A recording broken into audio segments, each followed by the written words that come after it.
Good afternoon to our esteemed guests, respected faculty, and my dear friends. Welcome to the first day of Conventus 2024, the annual management conclave of the International Management Institute, New Delhi. In today's fast-paced world, change is the only constant, and how we navigate this era of disruption will shape the legacy we leave for future generations. True to its Latin origin, Conventus means coming together. At Conventus 2024, we gather to embark on a shared journey, a journey of insight, innovation, and resilience in the face of disruption. We invite you to dive into this vibrant exchange of ideas and to discover the tools and wisdom needed to thrive in a world of flux. Let us come together to navigate, adapt, and lead. Today, I, Tanisha, and I, Archita, shall take you through the HR Summit of Conventus 24. This year, Conventus is structured around the theme India's $7 trillion ambition. How will India lead the next global economic wave? India's $7 trillion economy goal highlights its path to global leadership driven by its demographic dividend, technological advancements, and vast market potential. Through reforms, infrastructure development, and sustainable growth, India's strengths in manufacturing, renewable energy, and technology position it as a powerhouse in the global economy. In addition, India's commitment to renewable energy with ambitious solar and wind targets positions it as a leader in sustainable development. Investments in green tech and eco-friendly policies are addressing global challenges and driving new industries. Strengthening infrastructure, expanding financial inclusion, and promoting education and skill development are building a foundation for long-term growth. Together with its entrepreneurial spirit, this approach primes India to lead the next global economic wave. Before we proceed further, we would like to play the Conventus 24 theme video. A nation like no other, with people of unlimited potential, is on the brink of unprecedented glory. The story of India is one of ups and downs, of navigating challenges and managing conflicts, of finding harmony amidst chaos. Now, the stage is set. India has dared to dream, a dream of becoming a $7 trillion economy. The unstoppable force behind this long journey has been the people of the country. The next chapter in India's history will be marked by GDP, growth driven by people. The people are the engines of our economy. The key to success for businesses is to convert their potential into purpose. When human resources are empowered and engaged, real value is unlocked and dreams are turned into reality. It's time to explore the best practices of the businesses that have made a mark by being of the people, for the people, by the people. So, let us be all ears for their stories and ideas and learn from their rich experiences.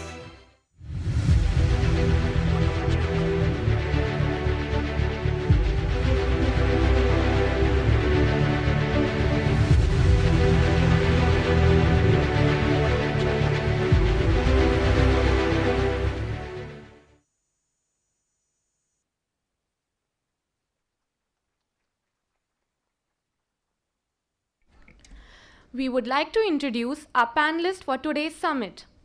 We are honored to welcome Ms. Anshula Verma, a seasoned talent acquisition leader for over 23 years of expertise across talent management, talent strategy, and transforming recruitment processes. Throughout her career, she has led high-growth teams for leading organizations like Emphasis, Edison, Agilent Technologies, and Ernst & Young.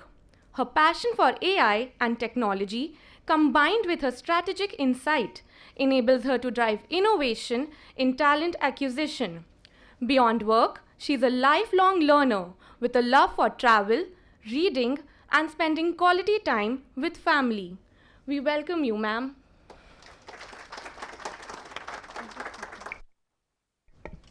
Next, we are delighted to have Ms. Timsy Kohli, Chief People Officer at Swiss Beauty Cosmetics. A compassionate leader, she is dedicated to fostering a culture where people can bring their authentic selves to work. Before joining Swiss Beauty, Ms. Timsy served as Group CHRO at IDAM House of Brands, overseeing multiple well-known brands. Her extensive HR experience spans roles at the Moms Company, People Strong, and Encore Capital Group. She is a postgraduate in human resources from XLRI and a certified NLP practitioner. We are delighted to have you, ma'am. We are excited to have Mr. Atul Tiwari, Chief Human Resources Officer at Spice Money. With a global HR career spanning over 18 years, Mr. Atul has led HR transformations across diverse sectors, including technology, BFSI, energy, manufacturing, and consulting. His leadership roles at organizations like OYO, Puma Energy, and People Strong, combined with consulting experiences at Hexaware, IBM, and PwC, have given him a deep understanding of building organizational strategies through HR transformation and digital HR initiatives. Passionate about simplifying work life through technology and innovative processes, Mr. Atul brings a wealth of knowledge to the table. We are excited to hear from you, sir. Next, we are honored to welcome Mr. Kundan Kern, an XLRI alumnus with 34 years of experience in human resource management. He has led HR initiatives in renowned organizations like ESL Steel, Jindal Saw, and Aditya Birla Group, focusing on organizational design, talent management, and business transformation. Currently, he is the Director Human Capital and Business Strategist at Sundan Technologies Private Limited. A certified practitioner in fields like design thinking and NLP, Mr. Kundan has also trained over 10,000 professionals. His innovative, people-centered approach has earned him numerous accolades in the HR field. We are thrilled to hear from you, sir. It is our privilege to extend a warm welcome to Dr. Priya Chaudhary, an accomplished scholar in the field of organizational behavior.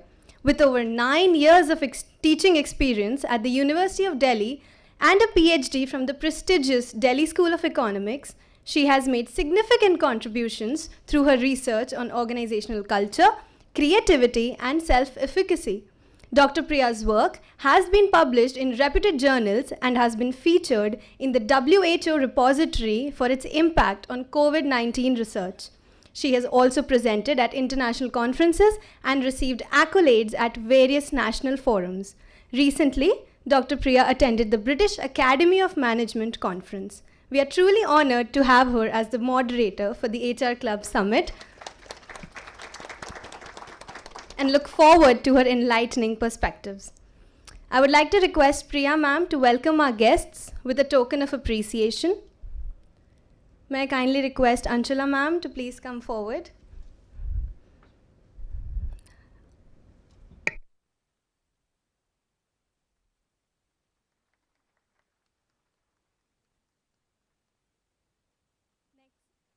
Next, can we have Timsy ma'am?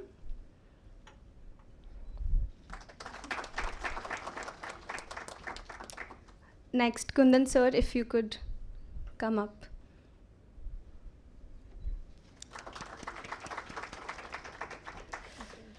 Atul sir.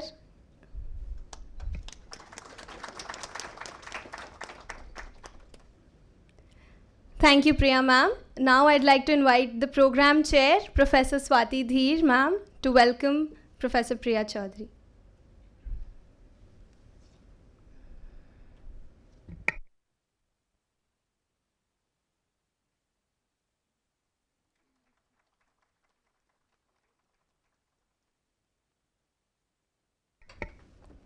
The HR Club theme for Conventus 2024 is Employee Well-Being, Responsible Investing through ESG, and Workforce Development, India's Vision for a Thriving Economy. India's path to a thriving economy relies not just on robust financial growth, but on a holistic approach that prioritizes employee well-being, responsible investing through environmental, social, and governance frameworks, and workforce development. HR supports this vision by aligning corporate practices with sustainability and driving continuous learning and skill development. By integrating these elements, HR helps organizations build resilient workforces that contribute meaningfully to the nation's long-term economic goals, while maintaining social and environmental responsibility. We would now like to present our video.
Now, we would like to request Professor Priya Chaudhary, our esteemed moderator, to please take the session forward.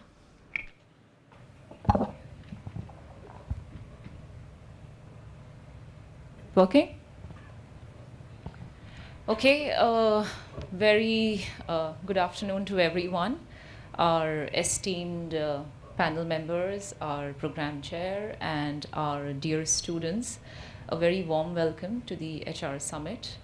So this year's theme is achieving the $7 trillion economy. So this is not just a numerical aspiration that we have, but it is somewhere a testament to India's growth potential that our country has.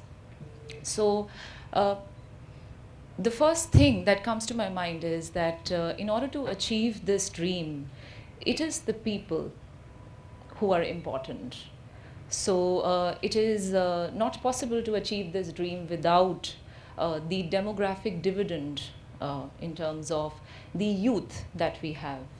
So my first question to the panel members is related to the potential of this demographic dividend to fuel the economic growth in our country. And currently, we have seen organizations working with 6 generations together. So starting from the silent generation to now Generation Alpha also. So within the same organization, along with youth, there are other generations also working. So how can companies harness this potential of the demographic dividend, the youth, while maintaining the inclusivity and the generational diversity in organizations?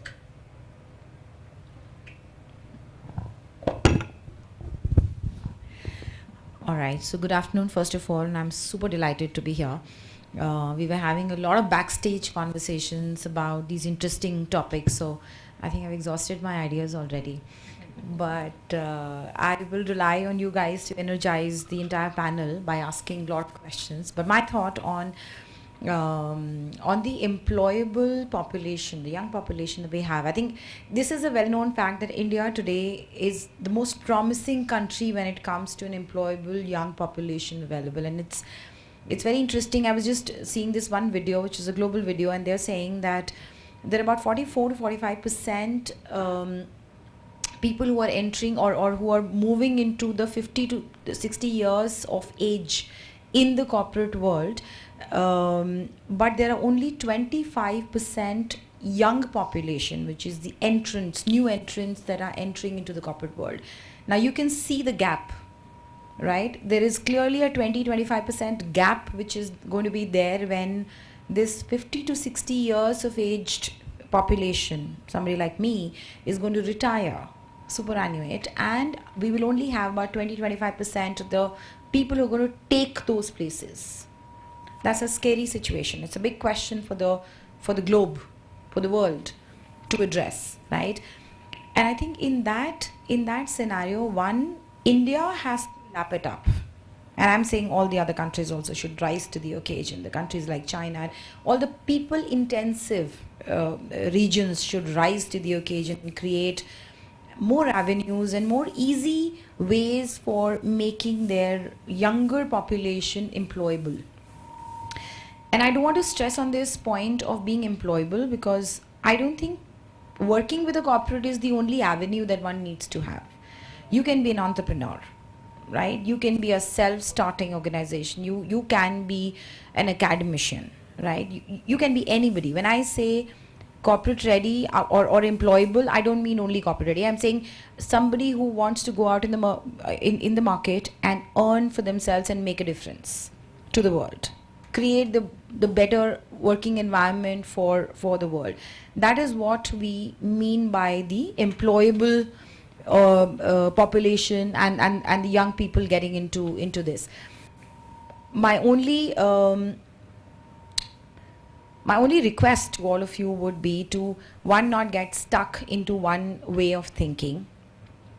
Do not try to move out of the country as the last avenue to say, I will go out and I'll work for some other global multinational organization in some advanced countries, and that's when my career is going to take off. There are a whole lot of things and avenues that you have, and actually the better avenues that you have in your own countries. GCCs, if you've heard about the whole GCC, the 60% of our people today, and GCCs, by the way, are not BPOs.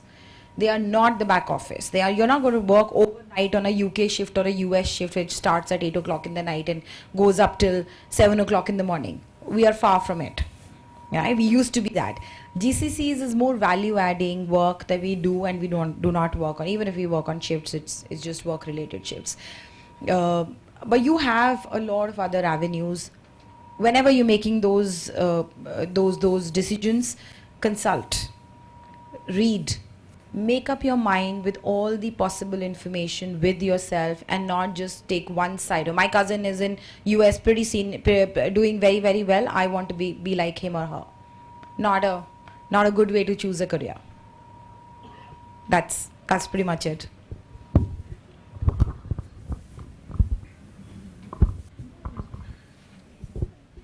Hi, thank you for having me here. I wanted to add on to what Anshula said in terms of a lot of avenues that you guys have. So I'm sure you guys have heard about a lot of startups that have come up, and they are started by people at your age. Right, so entrepreneurship is a way to go if we want our economy to grow, and you guys are more aware. You can bring in more sustainable practices. It's not that the other companies and existing companies are not doing it, they're also doing it, but like we say, change is constant, but change is also difficult or challenging for existing folks or millennials to adopt. So I see this generation more agile, you're adaptable, you have more access to technology, you have more knowledge with AI coming into picture. Everything is done and served to you in the platter. So the skills that you must look at building is the skills like being more resilient, how to take decisions, because you'll get data from AI, but decisions is something that will be still made by humans, right? AI can predict and give you some solutions, but everything, end of the day, which solution to pick up or to make it more innovative, creative, bringing in your flavor will come only from you, right? So critical thinking, decision making, other skills like emotional intelligence, becomes very important, because end of the day we are dealing with people, with each other, and people are at the heart of everything. So I think these are the skills that we must work on, and entrepreneurship is the way to basically let our to let our economy grow. Yeah, that's from me. Thanks.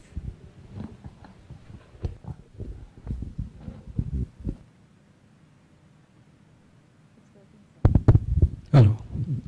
So good afternoon, everyone. Extremely delighted to be here. I will appreciate the thoughts of my colleagues, the panelists, those spoken to about the scenario going on, what is expected out of it. My only submission to you all would be flexible in learning, be adaptable to the situations, and the way you people are growing, the way people you have been, you are keeping yourself informed, you are keeping updated, that will definitely going to add value.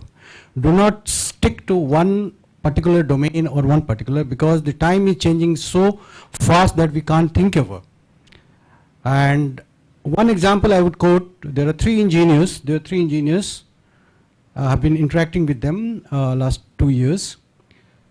They got a permission for retrofit the truck, and they are engineer, mechanical engineer, electrical engineer, and civil engineer. Wanted to make a EV truck, and they got permission from the government for 250 trucks initially, and they landed up 210. And the company called Murugappa Group, they're so attracted to this thought, because in a engine driven truck or so, they simply replaced it by the battery and the motor.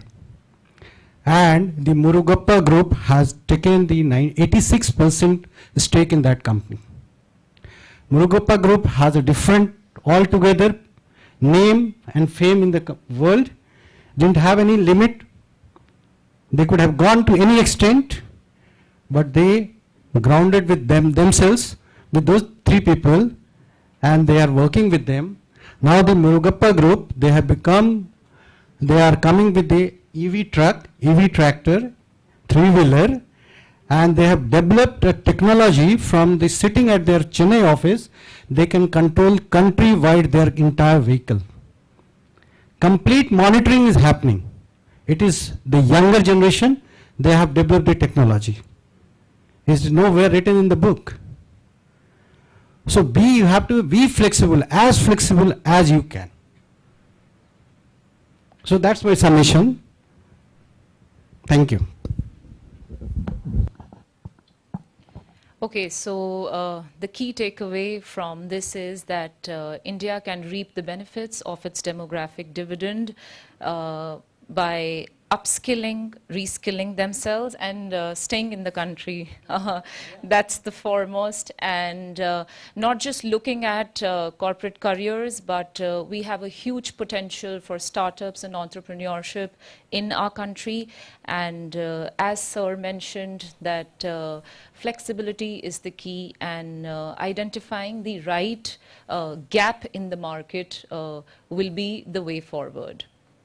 So my second question that is following from this discussion is about the future of work in our country.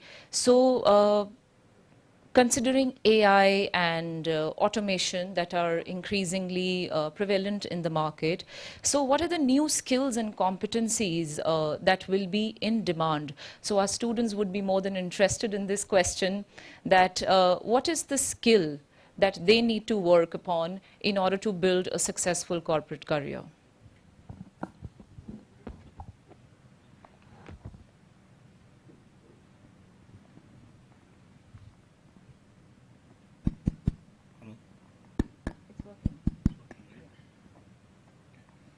Yeah, so this is a very hot topic, right? AI, ChatGPT, and then what skills we need. So I was thinking if AI is there, then there's no skill required. They'll get the things done. But trust me, friends, it is just source, right, of the information in a different, more refined form. But I think more than that, we have now more responsibility in terms of harpening our skills to understand and analyze the data, right?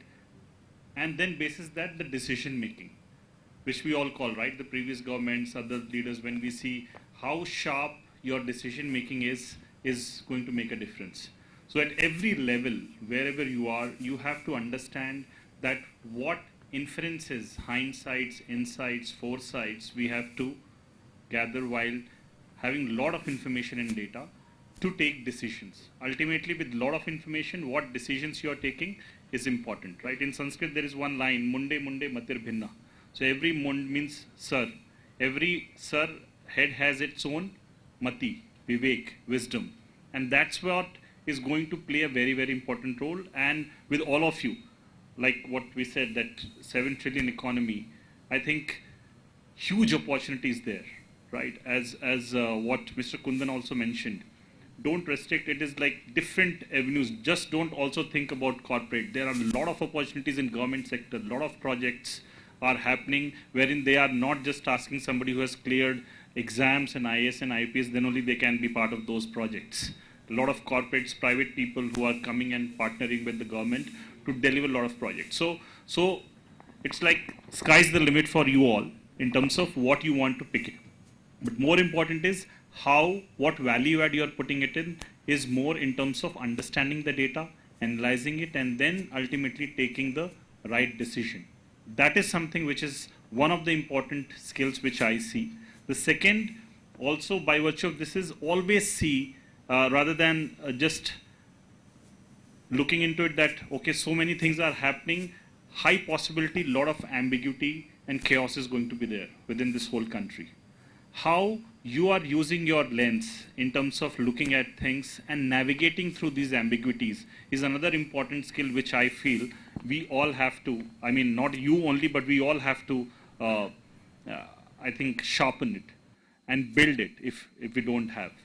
That will really help us to survive and sail through in any situation, any scenario wherever we are, and see all these things as whatever problems are there. These are all good problems to have. That's what we are chasing. And see these problems as opportunities. If you'll have that lens, I think you will definitely upskill yourself. And see, more than skill, I would say, is will, which is important, right? And that's what I have been taught and learned. And I think if you have that will, you will attain any skill, whatever you want to. And a lot of skill in terms of understanding the domain, knowledge is going to be taken care of by AI and ChatGPT, and they are very, very strong tools. So there is nothing to worry about it that, okay, my role is very limited. Your role has become much more deeper, much more richer by virtue of having these technologies and tools in place now, which was not there with us. That's my take.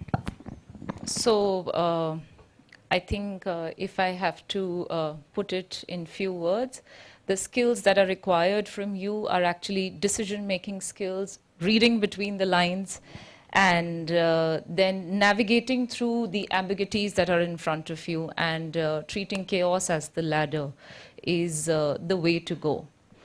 So moving on from here, if we talk about employee well-being, so we see that a concept or a phenomena of work-life balance is now considered as a myth, and we are moving towards something called work-life fit or work-life rhythm.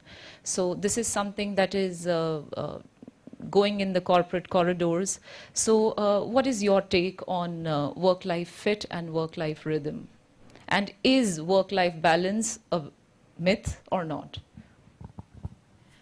Well, I belong to consulting, and consulting is very, very popularly known as a place which is very high demand, demanding on time, your travel schedules, you're a client facing, so your life revolves around the clients and the work that you do for them.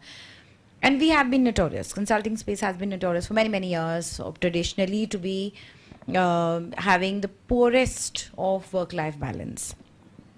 And I've been visiting campuses for hiring purposes for the last 20 years easily. Last 5 years, something has shifted from the time, of course, post-COVID. Post-COVID, a lot has changed dramatically for all obvious reasons and for everybody, all generations. But I think for the last 5 years, something has changed when we had the generations, the typical generations around millennials, Gen Y, Gen Zs. And I think the most commonly heard word right now for the corporates when they visit campuses is, I want to have a purpose-driven portfolio. I will come for money, I will come for growth, I will come for learning, I will also come for a brand name, but I want to have a purpose. You can't call me to the office to do a 9 to 5 job, do something, deliver, get an accolade, go back. In our times, if I get an accolade, my boss is happy with me, I'm super happy. I'm getting promotions, I'm getting increments, I'm super happy, and so is my family. Right? That's my sense of fulfillment, and that is my sense of achievement. Gone are those days. The workforce for today, and we took our time. The traditional true blue corporates took our time to adapt and adjust to the fact that this generation is not meant to do only work, take promotions, go home, be happy, come back again the next day motivated to do the same job one more time. Yeah. You need purpose, you need rejuvenation, you need a different variety of jobs, whether you know that or you don't know that. That's a big corporate myth and a big frustration in the seniors to say, hey, the guy can't do it. He doesn't have or she doesn't have the skill, but they don't want, they just want to rotate themselves. They want to do diverse portfolios. How do they do that? Now that's where the corporate responsibility comes in, where we say that when we have hired somebody, we may have hired them for 1 or 2 skills, but you develop the rest. As much as the responsibility lie with you to upskill yourself and bring your whole self to work, it is also equally the responsibility of the corporates to pick up the people, not only the top performers, but the mediocres and the people who are not able to go to that extent. You have to hold hands of those people, bring them up. I'm sure everybody has those 1 or 2 things which are their inner sparks, and we can pick that up, right? Now that's the crux of it. So a purpose-driven generation that you guys are, continue to question, continue to push your limits, and do not take no for an answer. I know sometimes it is frustrating for us when people come and say to the generation who has spent some 12 hours a day in corporate, in every day to get a promotion, very difficult for me to accept to say, I want to leave at 5 because I have my gymming regime at 6. I have to do yoga in the morning, I go for my runs, so I will come to office at 10. Very, very difficult. But that's it. Don't worry about it. You're managing your well-being, and because you're managing your well-being, you're going to manage a whole lot of other stuff that is happening around you. People will realize it with time. But don't compromise on your passion. Don't compromise on the hard work. Don't compromise on the quality of work that you deliver. Your commitment, your ownership should be there in the right place. Rest everything is objective.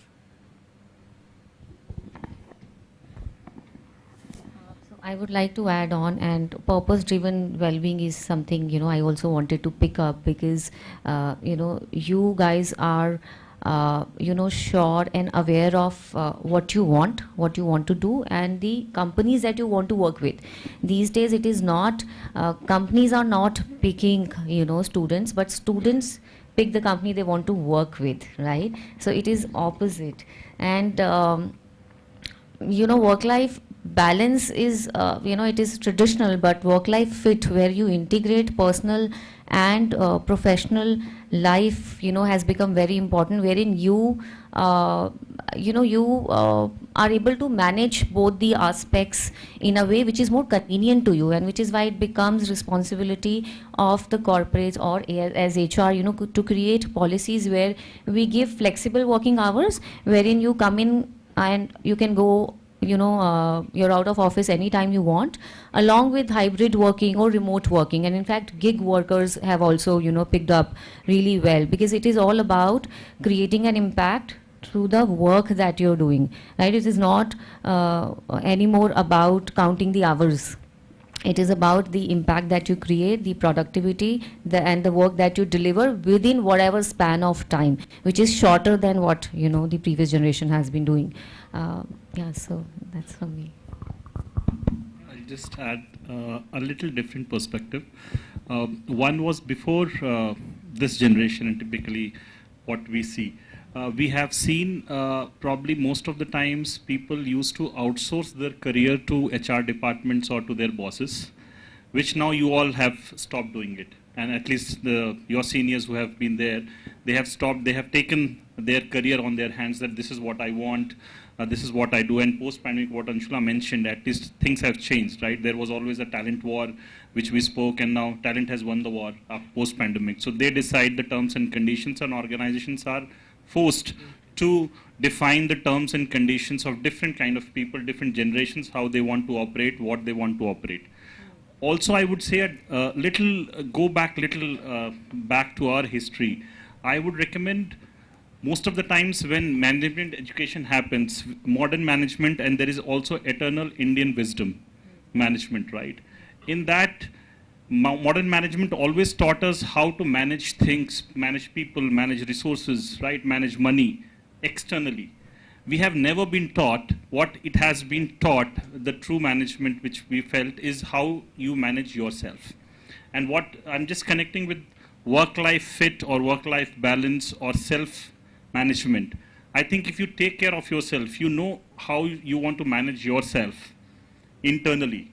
So Indian wisdom, Indian management style, typically if you go to Upanishads and Purans and if you read, there it is mentioned, it was always taught that how you are managing yourself. If you learn that art, it will build a great capacity for you as an individual, that irrespective of what situation you are being put in, what scenario, what environment is there, I think to large extent you will be untouched. I mean, you will be not disturbed, and you will be able to manage every scenario. Boss kharab mil gaya, office acha mil gaya, culture theek nahi hai, nahi to policy kharab hai. Don't wait for that. You will not wait for all those aspects. You know that this is the situation. और वो था ना, what that movie Three Idiots was there. दिल बहुत प्यारा है उसको बेला, all is well, all is well. So lot of things are there. If you'll make it happen, I think I'm not saying live in the fool's paradise. That नहीं सब खराब है और आप उसमें रह रहे हैं कि नहीं बहुत अच्छा है. But I think it builds a lot of capacity of you as an individual. I think it's more than outside. If you work on inside on yourself, will enable you and help you to manage your work-life balance, work-life fit, or work-life rhythm, whatever you want to call it. And you will be able to get out of this whole stress or situation wherein you're not able to handle things, is what my take would be.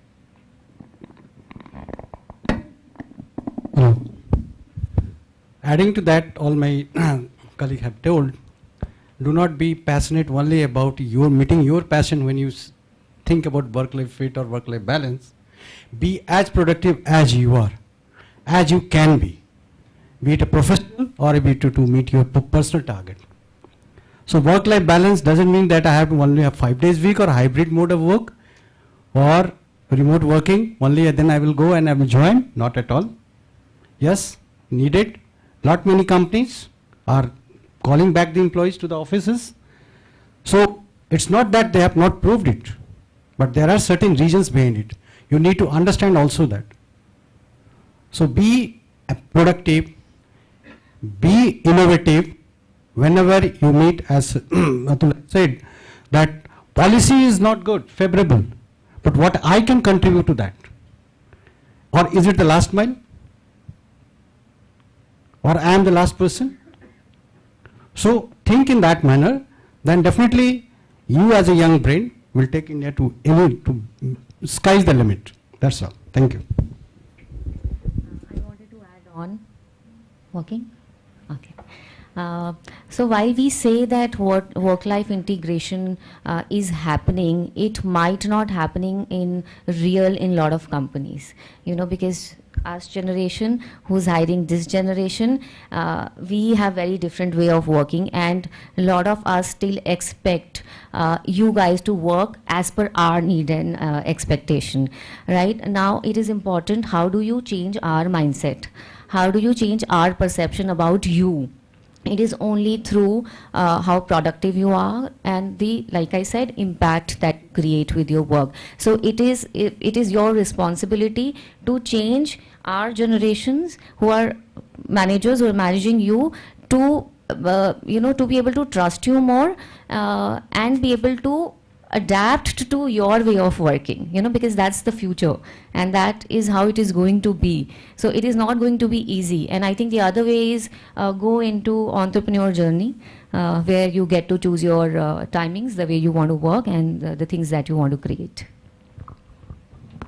So, are we hinting that our generation clearly failed in achieving work-life balance, and this is the generation that will teach us work-life fit somewhere? Okay, so as Tim C mentioned that most of the organizations, employees are unable to achieve this so-called work-life balance. It exists in letter but not in spirit, and we see a rise in a phenomena called care washing. So care washing is that when organizations portray that they care about people, they care about their employees, but in reality the work is difficult and this work-life fit or balance is not achieved. So it is a form of care washing. So my question is that how can employees recognize this? How can they address this issue? And what is the corporate world doing about it? So I'll give one example, very recent, what we have done.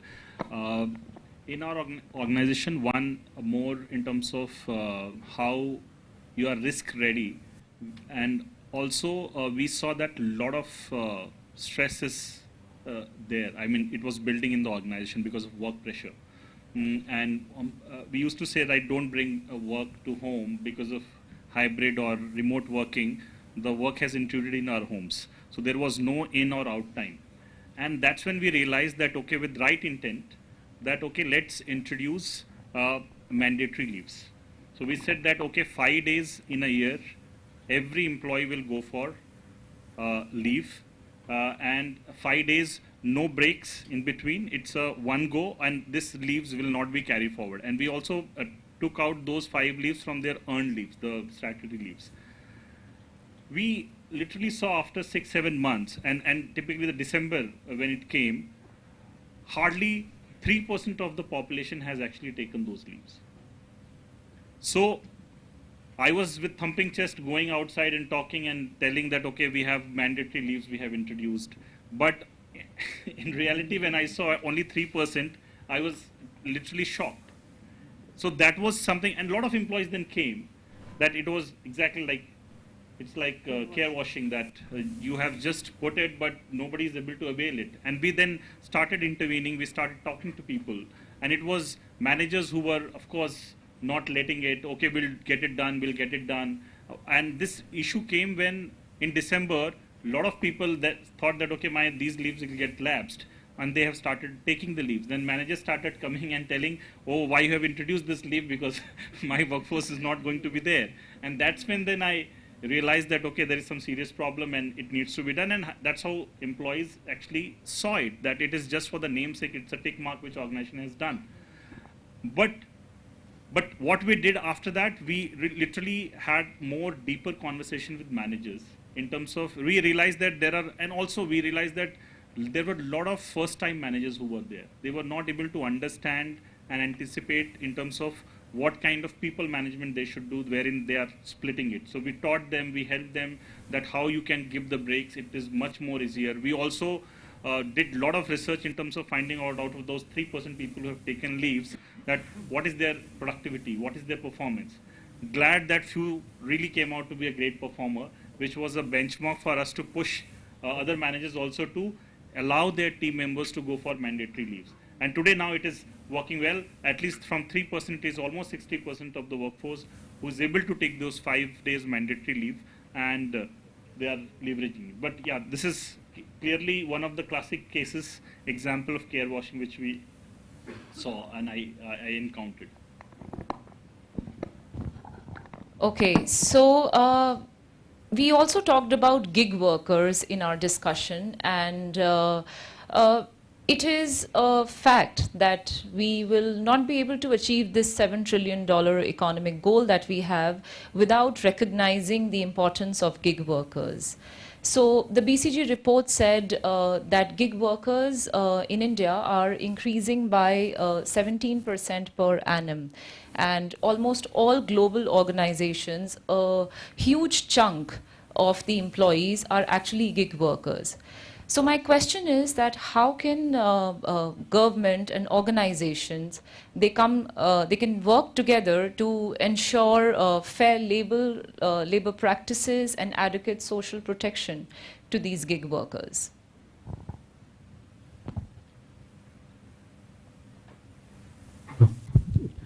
So this gig workers, the government is coming a very big way. Last week I read in Times of India that even PSUs are going to employ people from executive level to a general manager level for a certain period of time with complete benefits as they are providing to the regular worker or regular staff, and they are going to meet the timeline, and if the timelines are met, they will not be absorbed as a regular, but they will be given an extension further so that they have a ready-made hand to further involve or engage them in upcoming projects. And they got associated. Yes, there's job security. The government says that yes, there will be a security provided you perform. Similar, so is the case with the private sector also, corporate sector also. If you all know the Tata Steel people. The Tata Steel people are coming in this way that they are creating a particular hub. They are employing the people for a certain particular period and giving them the project, do it, finish it, meet the result, get the compensation thoroughly, purely, and you will get all the benefit during your course of employment, and people are happily enjoying it. So there is no need to be disappointed if we as a young people get the opportunity to be a gig worker, provided we get ample opportunity to learn out of that, to get all the facilities, all the benefits, and more employability you create. You are not strict to one organization. So your marketability, your employability increases by the way. That's my take. Thank you. So gig workforce, like ma'am said, it's increasing by 17% every year, and it's true, and I think it is very, very beneficial for the organizations to hire gig workers, because it gives an opportunity for the companies to hire people from diverse backgrounds, to get in diverse perspectives also. While there is a need to build on the system where you can track how these gig workers are doing, and I feel that once it is done, there will be no hitch for the companies to hire more gig workers. Also, like Kundan sir mentioned, some benefits that we give to full-time people should also be extended. For example, gig workers, they don't get any statutory benefits like provident fund and insurance benefits, which is a basic need for any basic need in these days. So yeah, I think with the benefits along with diverse perspectives is leading companies to hire more gig workers. Though I'm not sure how many companies are doing it, but I'm happy to hear that government is also planning to hire a lot of gig workers. So I think that there's also an opportunity for you to maybe become an entrepreneur and simultaneously pick up some projects which would help you bring insights to what you are doing as an entrepreneur. So due to paucity of time, we will have to end this session here, and we will move towards the Q&A round. But before that, I want to highlight the key takeaways from today's discussion. So one, we discussed how can we harness India's demographic dividend, and the consensus that we agreed on was that it is staying in the country, developing the right skills such as decision-making skills and critical thinking skills that were highlighted. And then while we were discussing this, phenomena like work-life fit, work-life rhythm came to light, and our panel had discussed how we can achieve that. And then the importance of gig workers in achieving the dream of $7 trillion economy was also highlighted. So I hope our students are ready with questions. So maybe we can do the Q&A round now.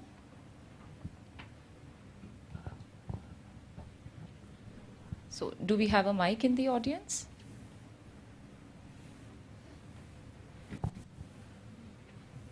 I think we can hear you at least.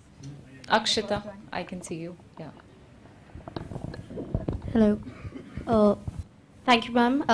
Thank you to the panelists for their valuable insights. As an HR student, we appreciate all the knowledge we can get. So, in the starting of the session, we talked about purpose-driven well-being, and that my generation typically wants to see that our actions have a direct organizational impact, a bigger change, a change in the bigger picture, and that's completely valid as far as my perspective is concerned. My question is that what are some strategies of HR that ensure that this happens on the bigger level and at all levels of employment, this change in the bigger picture? You want anyone particular? I would like to ask the entire panel, anybody who wants to take up that question. Any insight is valuable. You want to pick? I think the question is on the well-being, right? Yes, ma'am. And how does HR strategically ensure that that happens on all levels of employment? I come from manufacturing industry. My last stint was Vedanta Group. When we acquired that company from the earlier promoter, the diversity was 1.3%. In 2023, the superannuation has got superannuated. It was around 19% diversity ratio. What we did, we simply went to the Jamshedpur-based or Ranchi-based colleges, and we had all the female employees, girls candidate for our back office job, even from the front office job also for soft floor supervision, quality functions, IT function, HR functions. Now the question comes, their psychological well-being. All the female have this problem.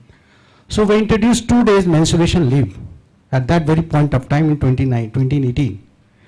And believe me, that proved me so well that the teacher asked, the professor asked her, you come.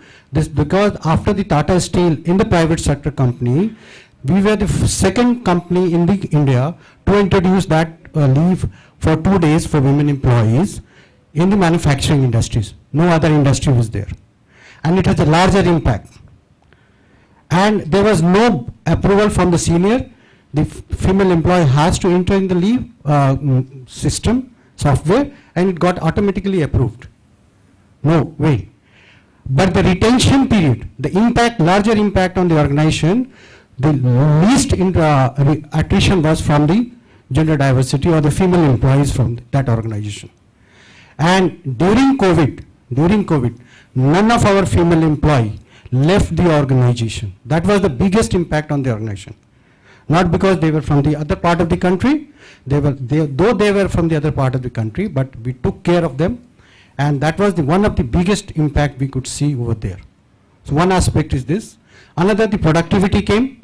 If I do take care of the employees, whether male or female, in well-being, they become more associated, more connected with the organizations, and it is the HR who has to take the initiative, because HR has got the connectivity with all the people. If you confide yourself or make yourself silo to the particular department, or even for the HR for a particular function, you can't prove yourself. So you need to go 1 mile extra, think over that, and then see the impact that is there. Thank you, sir.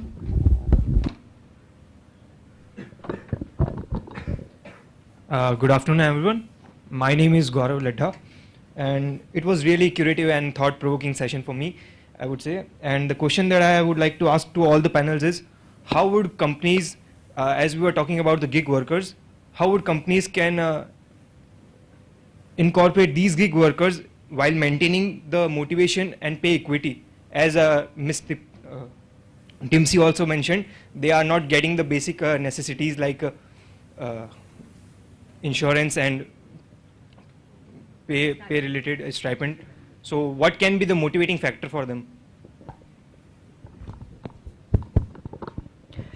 So I think one thing which has changed now was purely to do with the regulatory, the compliance. So earlier the compliances said that if you give all the benefits to your contractual workforce as at par with what you're giving your on-roll people, they can actually go and claim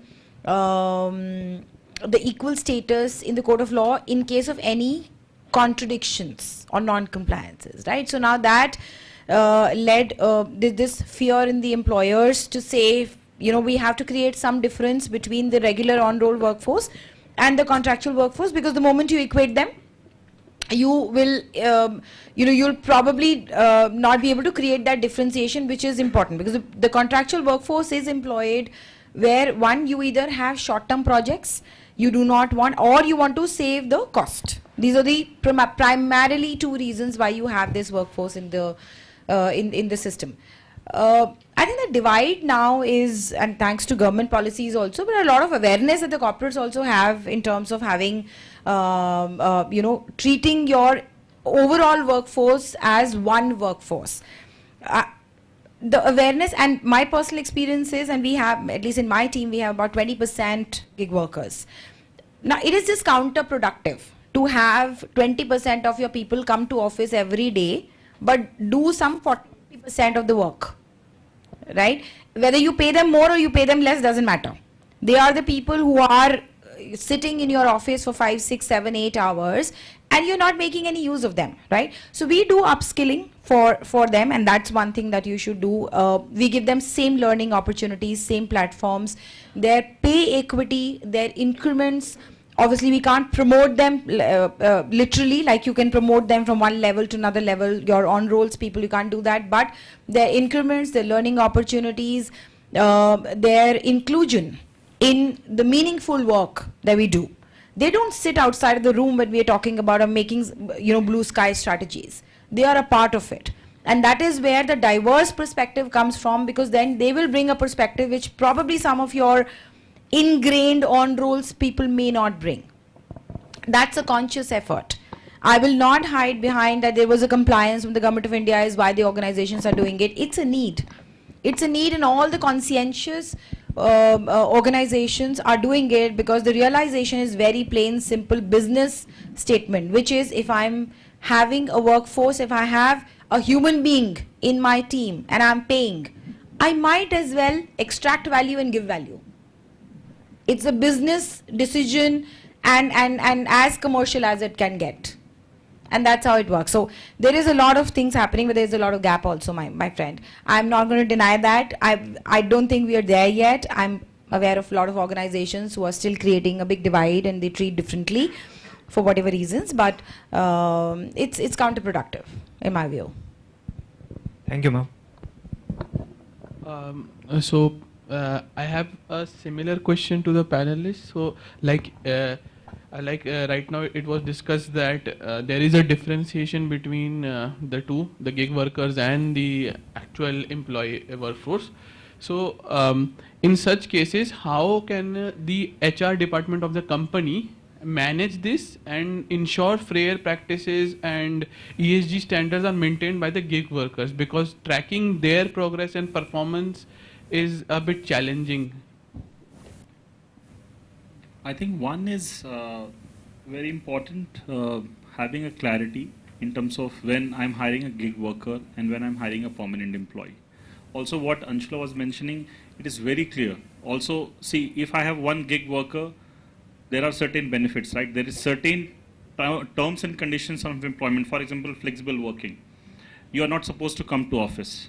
But if I'll start giving all the benefits to the gig worker, the permanent employee will say, why are you giving that flexibility to him or her?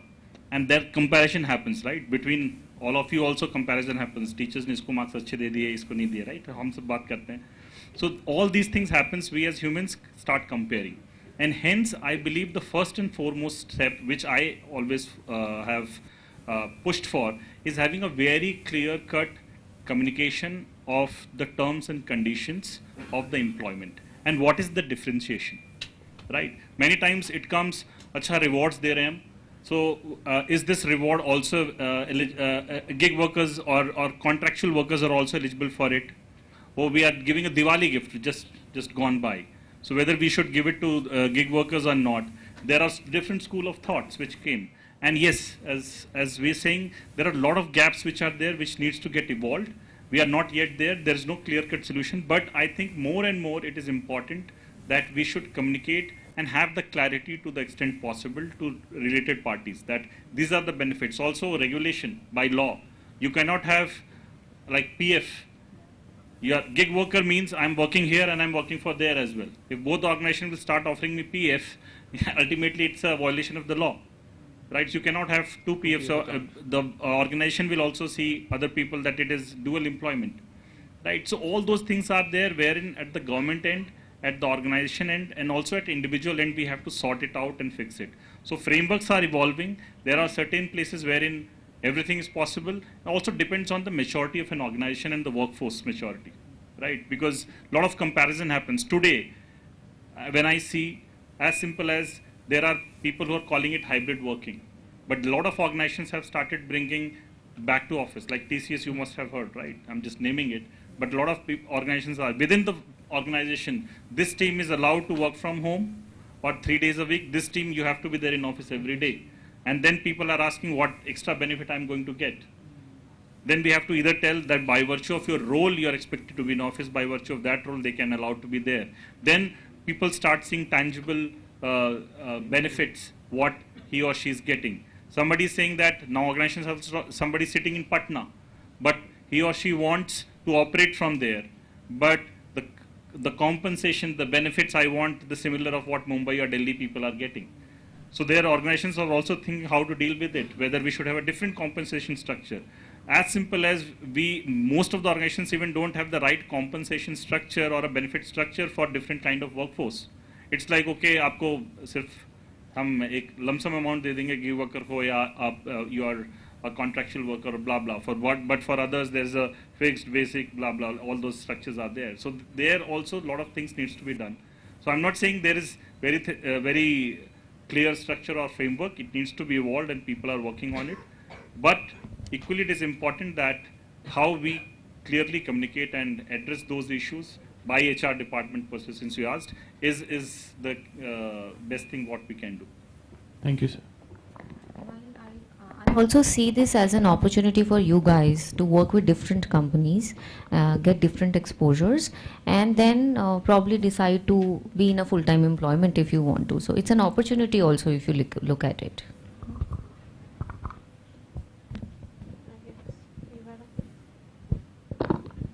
Ma'am, though some part of it you did cover in your submission about the development opportunity, learning opportunities for employees who are gig workers or project workers in the organizations. But how are we looking at the overall career development opportunities of these individuals? Because if they're joining organizations for short stints and they're getting limited exposures of those projects only, how does the corporate responsibility that you earlier mentioned about, how are we evolving that segment? And as sir mentioned earlier, that there's a lot of ambiguity and chaos in this space right now. So how are the organizations looking at this? Karan and Mr. Atul Tiwari for taking time out of their busy schedules and sharing their thought-provoking insights with all of us. I would also like to thank Professor Priya Chaudhary for consenting to be the moderator for the session and making it highly interactive.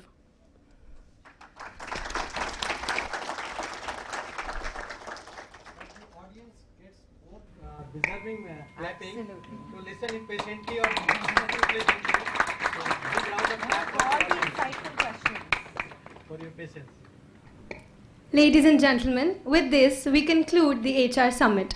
We are certain that the session has been very enlightening for each one of us present here.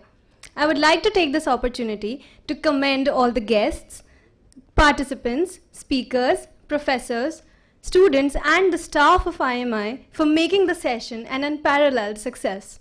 We would also like to extend our gratitude to our sponsors, title sponsor NHPC, co-sponsor RP Sanjeev Goenka Group, summit sponsor Phoenix Global and Key Properties, UTI Mutual Funds, Abros, Business Standard, White Heaven, AdSat, Red FM, Havish M Consulting, Decathlon, Radon, PETA India, Piao, Bank of Baroda.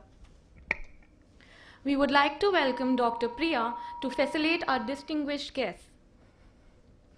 I would also like to request Anshula ma'am to kindly step forward and accept our token of gratitude.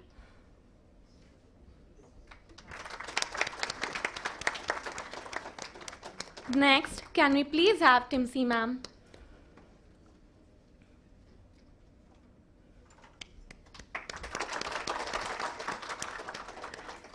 Can we please have Kundan sir?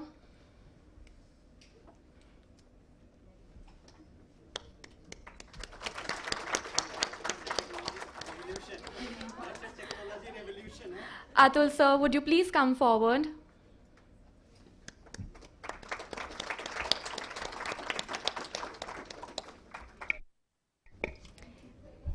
We would now like to invite on stage the Secretary of the HR Club, Kamya Singh, to kindly felicitate our moderator, Dr. Priya Chaudhary.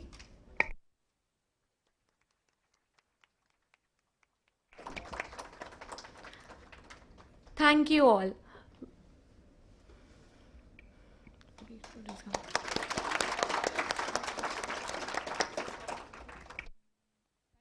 Much for being patient listeners and asking such interesting questions, and I wish we had more time and we could discuss more, but we've already extended, so thanks a lot. Until next time then. Absolutely. Yeah, okay. Thank you very much, everybody.